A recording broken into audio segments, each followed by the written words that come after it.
पंचमी, अष्टमी, एकादशी, प्रदोष, शिवरात्रि, अमावस्या, पूर्णिमा, ये वो तिथियां हैं 7, जिन तिथियों में अगर हम 5 दीप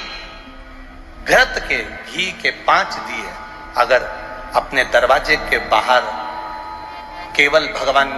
की भक्ति के लिए, शिव तत्व की प्राप्ति के लिए, वैसे तो दीप लगाना चाहिए, तुलसी के क्यारे के पास लगा दो, मंदिर में लगा दो, या शिवालय पर लगा दो, या देवालय पर लगा दो। और इस कीचड़ पानी में अगर कहीं ना जा पाओ, अगर पानी वानी बरस रहा है, जगह जगह बहुत पानी है, भले इधर क्षेत्र में इतना ना दिख रहा हो पर अन्य क्षेत्रों में बहुत पानी है, तो कोई ना जा पाए तो भगवान का स्मरण कर कर उन दीप को भगवान के सामने प्रज्वलित कर कर 5 दिए इन तिथियों में, पंचमी, अष्टमी, एकादशी, प्रदोष, शिवरात्रि, अमावस्या और पूर्णिमा, जो सावन के महीने में अधिक मास पड़ता है, उसमें ये 7 तिथियों पर जो 5 दीप भगवान के सामने प्रज्वलित कर कर अपने दरवाजे के पास में बाहर की ओर रख देता है, उसके घर में कभी रोग, बीमारी और लक्ष्मी की कोई कमती नहीं होती, उसका जीवन सार्थक हो जाता है। पर सावन के महीने में अधिक मास के संजोग पर ये होता है। बाकी के समय पर अधिक मास कोई से भी अगर महीने में आ गया, आषाढ़ का आ गया, या कोई महीने में कार्तिक का आ गया अधिक मास, या कोई अन्य महीने में आ गया, तो उसका प्रमाण नहीं है महाराज। सावन के महीने में अगर अधिक मास पड़ रहा तो ये 5 तिथियां। अब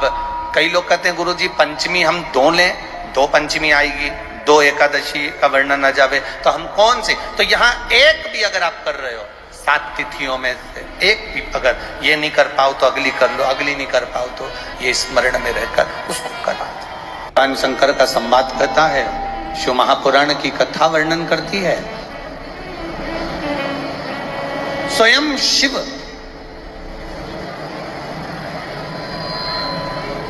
भगवान नारायण के कहने पर मलमास को भी वर प्रदान कर देते।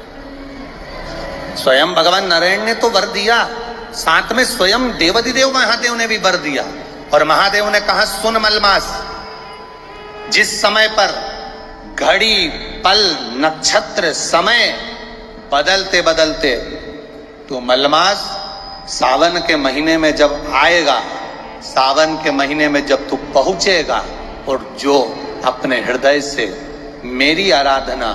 मल मास में, पुरुषोत्तम मास में, अधिक मास में करेगा, शिव जी कहते हैं उसकी जिंदगी में कभी कोई दुख में आने नहीं दूंगा। ये शिव तत्व की प्राप्ति। जिसकी किडनी, लीवर खराब हो जाता है, डायलिसिस चल रहे हो, 1 हफ्ते में 2 बार हो रहे हो, 3 बार हो रहे हो, या बार बार हो रहे हो, उनसे निवेदन है प्रयास करो, प्रयास करें। एक सफेद दुर्वा, दुर्वा जानते हो सब लोग? अरे जम के तो बोलो।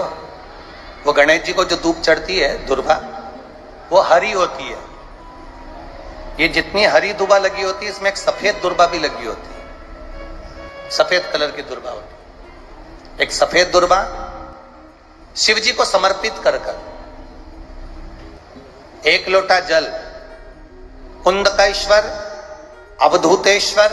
महादेव का नाम लेकर शंकर को समर्पित करें और उस जल को लेकर वो दुर्वा को वापस उठाकर ले आए।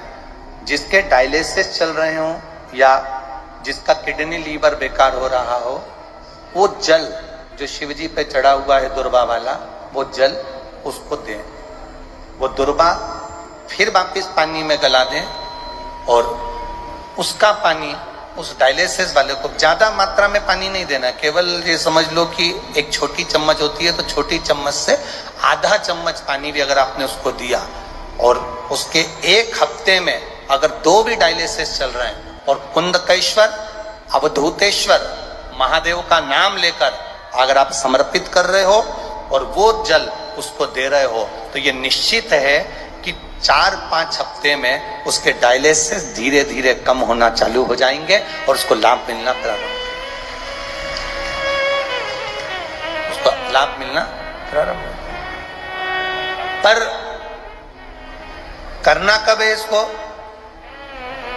कब कर सकते हैं? तो शिव महापुराण की कथा में वर्णन आया है, सावन का जो अधिक मास है,